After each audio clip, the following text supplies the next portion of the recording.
It wasn't easy, but I was determined to save this X5. So in the last few parts of the X5D daily driver project, we pulled out and tore down the original motor. Oh. Found out the damage was pretty intense. Then we tore down our spare M57. We got our bearings installed with lots of new parts. And then we got that motor dressed and ready to go into the X5. All the work over the past few months has come to this moment. We're ready to hear this X5 fire up.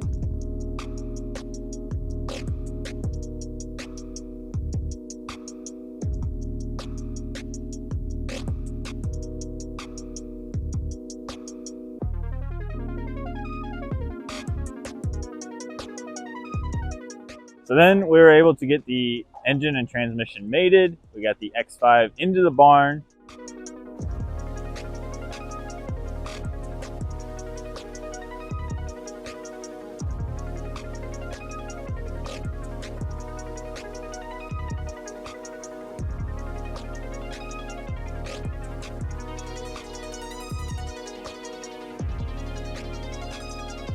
Got the engine onto the subframe, and then got the whole assembly put back into the X5.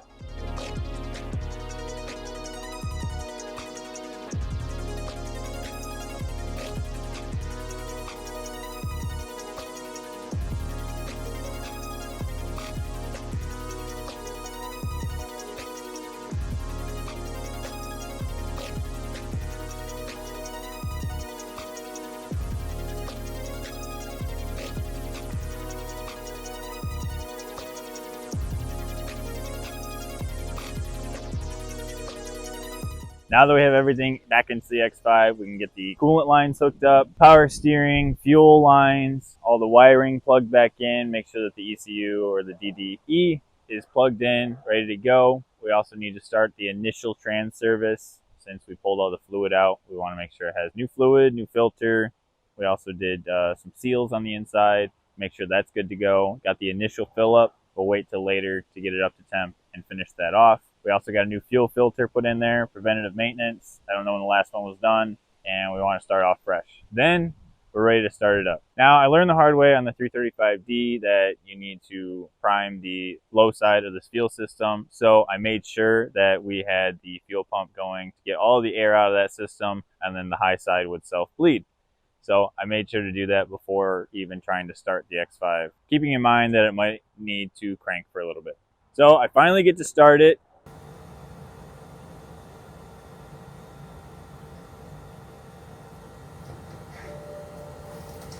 I did manual swap this one. Why is it not starting?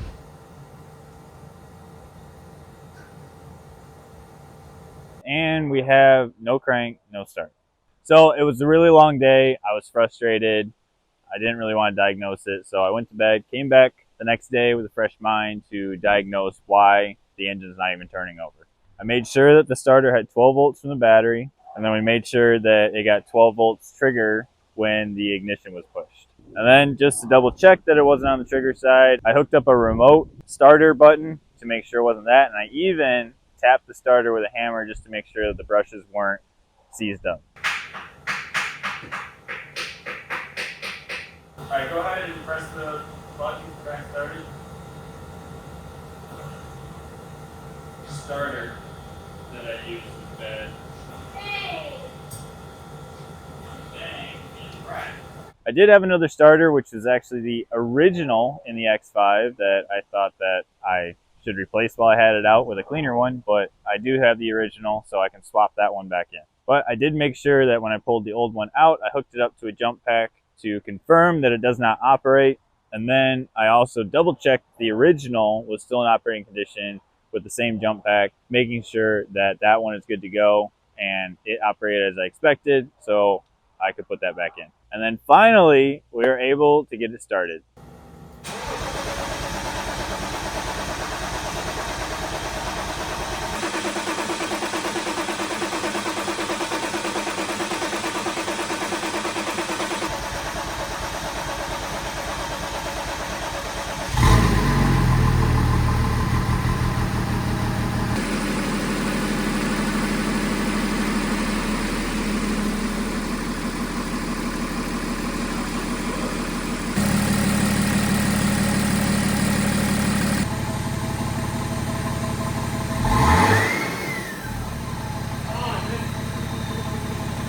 but I can't drive it yet. I still have a bunch of work to do.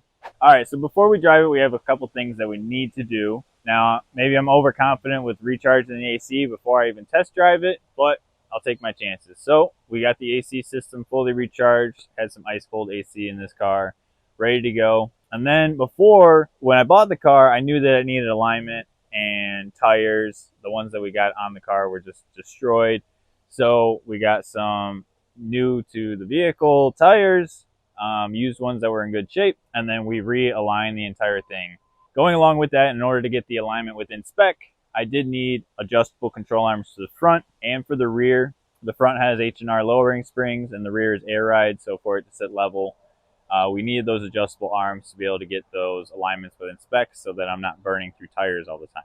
Once we got that all taken care of and we got the trans up to temp, I was able to finish off that trans service, making sure that the fluid level was proper and followed BMW's procedure on that.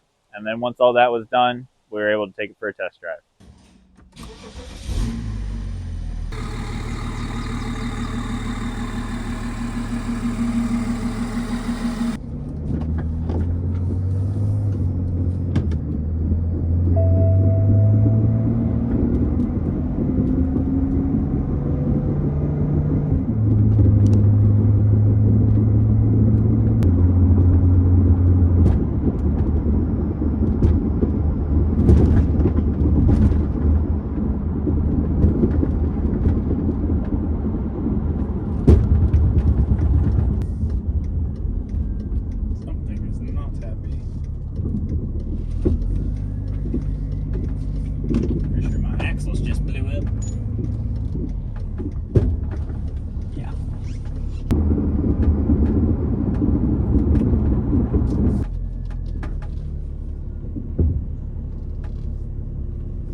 Tighten front calipers.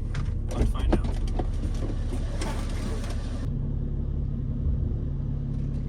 And we didn't get very far before we had our first issue. I had a noise in the front end that I actually thought was my new to me axles coming apart or something. It was pretty dramatic.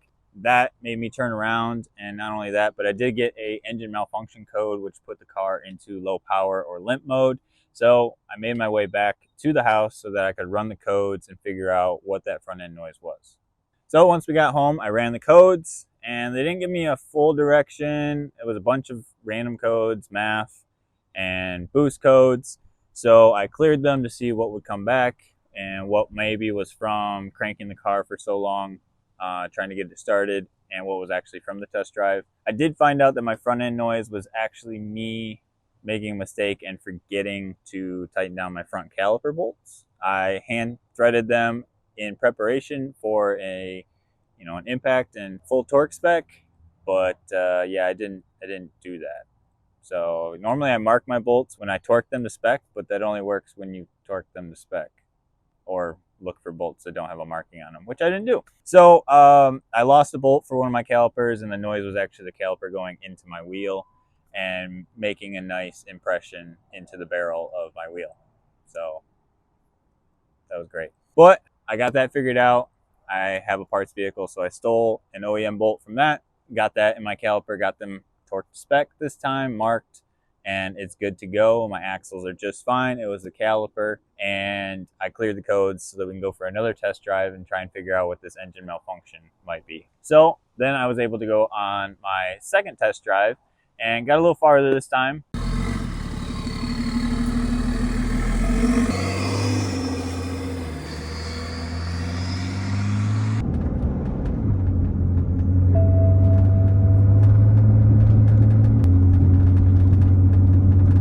Still in low power mode, but I wanted to drive it and see what codes came up to be able to point me in some direction of figuring out what that is. And I did find that once I got rid of the clashing caliper noise, that there is still a slight clunk in this front end, more than likely sway bar end links. There is some of this front end that's still, to my knowledge, original and almost near 200,000 miles on it.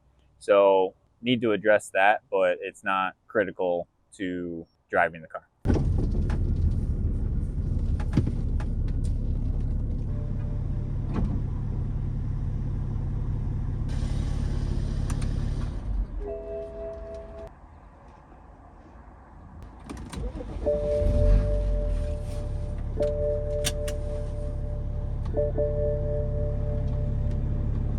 help if I attach the boost tube to the intercooler.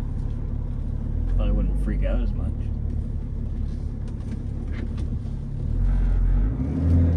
Oh yeah.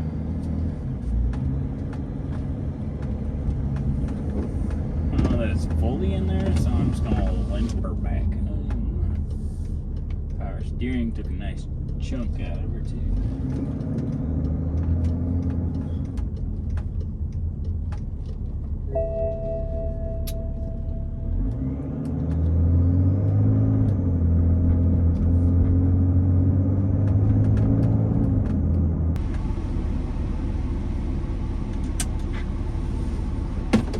So once I realized that it was the boost tube and I hadn't fully put that into the intercooler, I came back home to put it on the lift because it was the lower section to be able to fully get that in and address any damage that might have happened from that coming apart. So initially I was working up top and put that intercooler tube in there and clipped it into the intake manifold, and I told myself, hey, you're going to go back underneath and get the lower section. That never happened. So the lower section was just barely sitting in the intercooler, and that's not going to hold boost very well. So that's where we got the initial engine malfunction. Now that's all fine, we could just plug it back in, and that's what I tried doing on the second test drive. I actually pulled over trying to push it into the intercooler, see if I could fix it, and it did for a minute, but it wasn't fully clipped in. Very hard to do on the ground, so I wanted to put it on the lift. Well, with kind of putting it in there, it ended up blowing itself out going back home. And with doing that, right behind this intercooler tube is the power steering pump. So the pump pulley had no problem eating part of my tube and putting a nasty hole in that tube. Now, I don't have a spare tube that doesn't have another hole in it, so I had to make this one work while I find a solution for more long term. So I ended up melting the plastic back to where I needed it, and I plastic welded it back together. It's not the prettiest thing, but it does the job. I can give you feedback that it's been totally fine for the past 1,000 miles and will probably last forever, but it is on my list of things to fix. So I've been driving the X5 for quite a bit. Actually, we're almost 1,300 miles of driving on this in the past about week and a half. I absolutely love it. I knew that after I bought the X5, just driving it home and dealing with all the issues that it had before we did all this work to it, I absolutely loved it, and it's super comfortable. Great daily driver, just enough luxury. It's a great car, but we're not done with it. This is just the start of what I want to do to this X5. This is ideally where I was 6 months ago, but the motor was kind of a curveball that it threw towards us, and now we can bring it up to my standards everywhere else. So we do have this front end clunk. It's very minor, it just happens over bumps and things, but definitely want to get that fixed up. And anything else in the front end that needs replaced. And cosmetically, we have a lot to do to it. On the hood, we have clear coat failure. There's a lot of things around the car that just have wear and tear over the years that I specialize in reconditioning. So I want to fix all these things, fix all the bumps and bruises. So I want to get it up to my standard cosmetically. So we have a lot to do there. Thank you for following along with this journey of getting this thing back on the road. And stay tuned for more videos on it, and we'll catch you on the next one.